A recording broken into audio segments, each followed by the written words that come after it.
So ఇక్కడ ప్రశ్న ఏమిటంటే, ఇప్పుడు దేశవ్యాప్తంగా బంగ్లాదేశ్‌లో ఏదైతే హిందువులపై జరుగుతున్నటువంటి అరాచకాల నిమిత్తం ఆహ్, దేశవ్యాప్తంగా అన్ని ఇస్కాన్ మందిరాలలో కీర్తన ఇవన్నీ కూడా జరుగుతున్నాయి. మరి ఇలాంటివి జరిగినప్పుడు సాధారణంగా అందరం కూడా కొంచెం కలతకి గురవుతాం. మరి దీన్ని ఎలా అర్థం చేసుకోవాలి ఏమిటనేది ప్రశ్న. ఒకటి మనం అర్థం చేసుకోవాల్సింది ఏమిటంటే, ఇదేమీ కొత్త కాదు. వాస్తవంగా సృష్టి ఆరంభం నుండి పరిస్థితి ఎప్పుడు కూడా ఇదే విధంగా ఉంది. ఇది మనం అర్థం చేసుకోవాలి. రైట్? ఎందుకంటే ఆహ్, భగవంతుడు ఈ భౌతిక ప్రపంచాన్ని ఒక కారణం కోసం తయారు చేయడం జరిగింది. ఏమిటది అంటే, ఎవరైతే తన నుండి స్వతంత్రంగా భోగించాలనుకునేటువంటి జీవులకు ఒక అవకాశాన్ని ఇవ్వడం కోసం. రెండవది ఆ విధంగా భోగించడానికి ప్రయత్నం చేసి, చేసి మొత్తానికి ఇక్కడ ఏ విధమైనటువంటి ఆనందం లేదు అని అర్థం చేసుకోవడం కోసం. అందుచేత ఈ భౌతిక ప్రపంచంలో మౌలికంగా ఉండేది ఎవరు అంటే, ఎవరైతే భగవంతుని పట్ల విముఖులై ఉన్నటువంటి వాళ్ళు, వ్యతిరేకత కలిగి ఉన్నటువంటి వాళ్ళే ఈ ప్రపంచంలో ఉంటారు. హ్మ్. మరి ప్రస్తుతం మనం ఉన్నటువంటిది కలియుగం. మరి 4 యుగాలున్నాయి మనకు తెలిసిందే. సత్య, త్రేత, ద్వాపర, కలియుగాలు. సో, సత్యయుగం నుండి మొదలుకొని క్రమక్రమంగా తతశ్చానుదినం రాజన్ అంటే రోజు రోజుకి ఈ సత్యం, ధర్మం, శాంతి, క్షమ ఇవన్నీ కూడా రోజు రోజుకి నశిస్తూ ఉంటాయి. ఇది మనం అర్థం చేసుకోవాలి. కాబట్టి వాస్తవానికి ప్రస్తుతం అంతా కూడా రజస్తమో గుణాల యొక్క ప్రభావం చాలా ఎక్కువగా ఉంటుంది. ముఖ్యంగా ఏదైనా సరే ఒక వ్యవస్థ నడవాలి అంటే సత్వగుణం అనేది అవసరం. ఎక్కడైతే జనులు సత్వగుణంలో ఉంటారో అక్కడ మాత్రమే వ్యవస్థ సక్రమంగా నడుస్తూ ఉంటుంది. హ్మ్.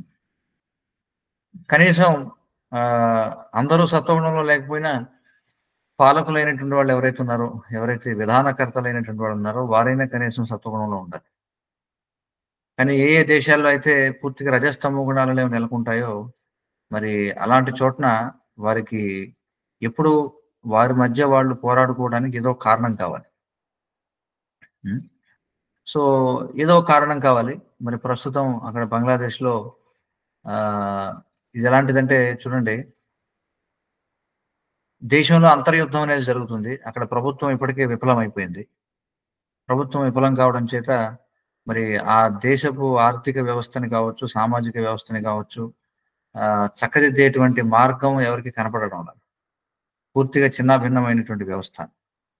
ఇలాంటి సమయంలో ఆహ్, జనుల యొక్క దృష్టిని సాధారణంగా అందుకే ఈ మతం అనేది చూడండి మనకి I think it is Karl Marx. Karl Marx ఏమన్నాడంటే, మతం అనేది it's opium of the masses అని చెప్పన్నాడు. ఆ! మీరు వినే ఉంటారు. Karl Marx I think Karl మార్క్సే అన్నట్టున్నాడు. ఆ! ఓపియం ఆఫ్ ద మాసెస్ అంటాడు. అంటే మతం అనేది ఒక మత్తు మందు అని చెప్పన్నాడు. ఇది ఎలాంటిదంటే ఆల్రెడీ ఏదైనా శరీరంలో గాయమయ్యి మనకి బాధ కలుగుతున్నప్పుడు కొంచెం మత్తు మందు వేసుకుంటే ఆ మత్తు దాని నుంచి మనకి ఏకాగ్రత తప్పుతుండదనమాట. కాబట్టి మతాన్ని కూడా ఆ విధంగా రాజకీయ నాయకులు వాడుకుంటూ ఉంటారు. ఎందుకంటే ఇప్పుడు మనం చూసినట్లయితే ఆ దేశంలో ఎంతో చాలా క్లిష్టమైనటువంటి పరిస్థితులున్నాయి. కానీ అవన్నీ కూడా మర్చిపోయి జనం ఇప్పుడు ఇక్కడ ఇస్కాన్ దేవాలయాల మీద లేదా హిందువుల మీద ఏదో కారణం కావాలి. వాళ్ళ యొక్క దృష్టిని మళ్లించడం కోసం. ఎందుకంటే జనులందరూ కూడా మూఢులన్నమాట. ఎందుకంటే వారికి ఎవరికీ కూడా జీవిత లక్ష్యం ఏమిటి? వీటి గురించి ఏమీ తెలీదు. సో, కాబట్టి అన్ని చోట్ల జరిగేది అదే. వాళ్ళకెప్పుడు దెబ్బలాడుకోవడానికి ఏదో కారణం కావాలి. కాబట్టి ఇప్పుడు అక్కడ హిందువులు దొరికారు. సో, వాళ్ళ మీద పడ్డారు. ఒకవేళ మనం అనుకుందాం. సో, వాళ్ళనేది ఏమిటంటే హిందువులనేవాళ్ళు లేకుండా ఉంటే, అప్పుడు బంగ్లాదేశ్ అంతా కూడా చాలా ఆనందంగా ఉంటుంది అనేది వారి యొక్క ఉద్దేశ్యం. ఒకవేళ హిందువులెవరు అక్కడ లేకపోయినా సరే, మళ్ళీ ఇంకో కారణం ఏదో చూపి వాళ్ళలో వాళ్ళు కొట్టుకుంటూ ఉంటారు. ఫర్ ఎగ్జాంపుల్ పాకిస్తాన్ మనం చూద్దాం. పాకిస్తాన్ అనేది మరది ఇస్లామిక్ స్టేట్. అక్కడ ఇస్లాం అనేది అధికారికమైనటువంటి మతం.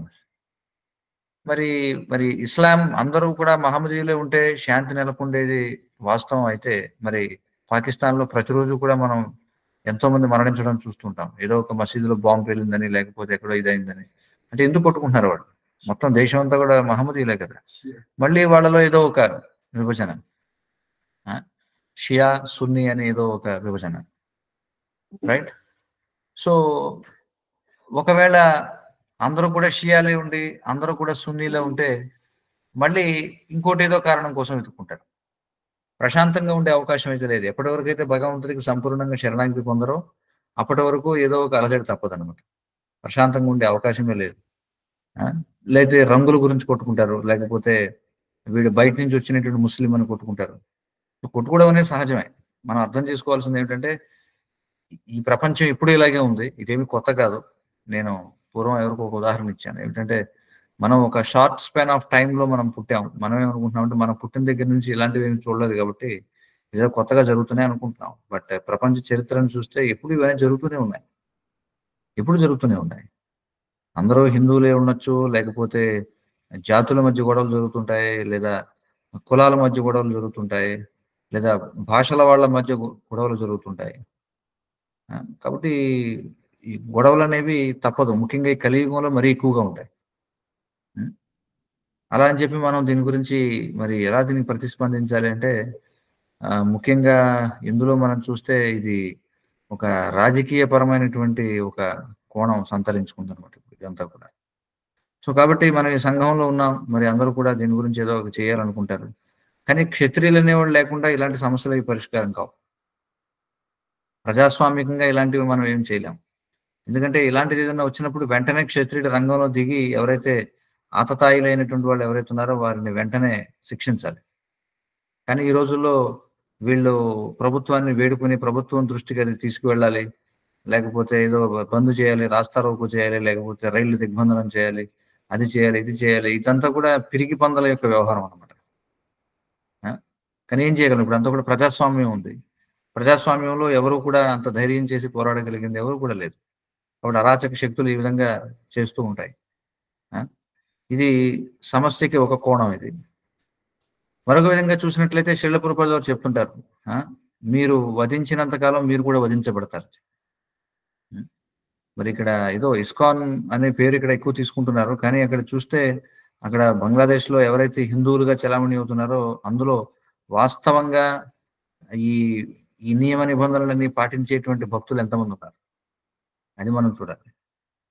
ఏదైతే మనం దేశంలో అనుకుంటున్నాం హిందువులు అమాయకులు అని చెప్పి. ఏ హిందువులు అమాయకులు కాదు. ఆ! అందరూ కూడా ఆదివారం వస్తే మాంసం తినేవాళ్ళే. ఒక ఆదివారం ఏమిటి మొత్తం వారంలో అన్ని రోజులు కూడా ఈ మాంసం తినేవాళ్ళున్నారు. కాబట్టి పెద్దగా హిందువుకి, ముస్లింకి, క్రైస్తవుడికి పెద్ద ఏం భేదం లేదు ఈ రోజుల్లో. ఎందుకంటే అందరూ చేసేవి అవే రకమైనటువంటి పనులు. అందుచేత అందరూ కూడా ఆ యొక్క ఆహ్, దుఃఖానికి గురి కావాల్సిందే. దీనికి మరో ప్రత్యామ్నాయం ఏది లేదు.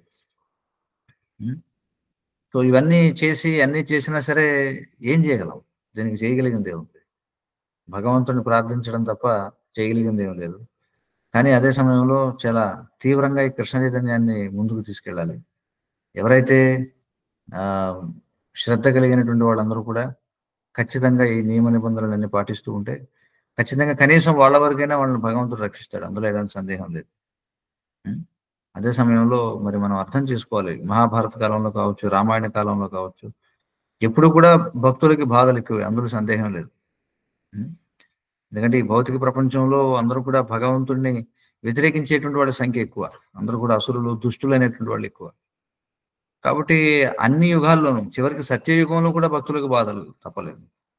త్రేతాయుగంలో బాధలు తప్పలేదు. ద్వాపర యుగంలో బాధలు తప్పలేదు. ఎందుకంటే ఇవన్నీ కూడా డాక్యుమెంట్ చేయబడ్డాయి. శాస్త్రాల్లో నమోదు చేయబడ్డాయి. పురాణాల్లో వీటన్నిటి గురించి వివరాలున్నాయి. ఆ! పురాణాల్లో మనం చూసినట్లయితే మరి ఎన్ని సందర్భాలు మరి భగవంతుడు ఎందుకు అవతరించాల్సొచ్చింది? అనేకమైనటువంటివున్నాయి. మరి కలియుగంలో మనం చూస్తే మరి చైతన్య మహాప్రభు కాలంలో సహాయ నిరాకరణ ఉద్యమం చేశారు.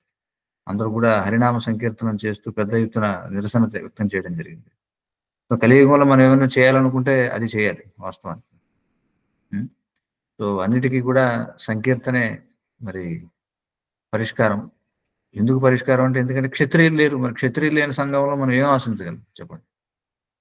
ఎక్కడైనా ఏమి ఆశించగలిగింది లేదు. కలవు సంఘే బలం అంతే. కలియుగంలో ఎవరు సామూహికంగా సమిష్టిగా ఉంటే వాళ్ళే బలవంతులుగా ఉంటారు. హ్మ్. అందుచేత ఎవరికి వాళ్ళు మరి ఆధ్యాత్మికమైనటువంటి బలాన్ని మనం పెంచుకోవాలి. మరి ఈ ప్రపంచం యొక్క రీతిని మనం అర్థం చేసుకోవాలి. రోజు రోజుకి ఖచ్చితంగా ఈ యొక్క సనాతన ధర్మం ఏదైతే ఉందో దానికి అనేకమైనటువంటి సమస్యలు ఎదురవుతూ ఉంటాయి. అందుకే తెలివైన వాళ్ళు తమ యొక్క సాధన వాళ్ళు చక్కగా చేసుకుంటూ వీలైనంత వరకు ఇతరులకి సహాయం చేయడానికి ప్రయత్నిస్తూ ఈ భౌతిక ప్రపంచం నుంచి బయటపడడానికి మనం ప్రయత్నం చేయాలి. ఆ!